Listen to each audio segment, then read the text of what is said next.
Mga lalabs, gagawa tayo ng macaroni fruit salad. Ito na yung ating macaroni. So, maglalagay na tayo dito ng mixed fruits. Ginamit ko lang yung nasa can. Tapos, maglalagay na tayo ng cream. Ilagdagan natin ng isa. Ayan. Tapos, maglalagay tayo ng konting mayonnaise. Masarap ito pag ganitong gagawin nyo sa bahay. Pag may party-party kayo. Tapos maglalagay na tayo ng condensed milk. Ayan.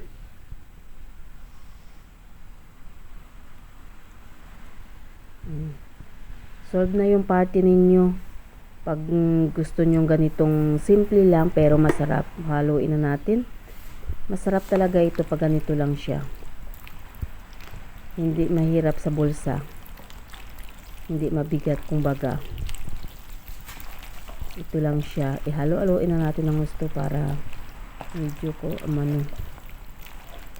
mag-mix lahat ng nilagay natin. May panghanda na tayo. Handa sa birthday, sa party kung anong klaseng party kayo dyan. Christmas, New Year. Diba? Masarap ito pag ganito ang gagawin nyo. Simple lang. Tapos pagkatapos nito, maglalagay tayo dito ng cheese. Eden cheese.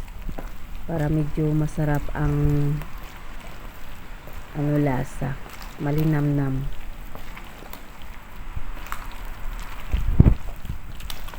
Okay na itong halo-halo natin na ito. Nag-mix na lahat, nag-absorb na yung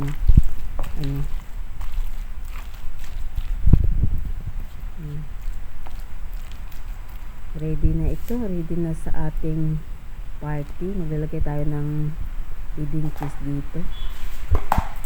Tapos haluin ulit natin para magkalat.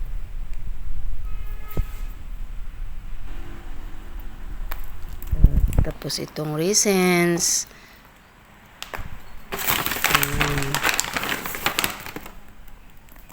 Haluin natin.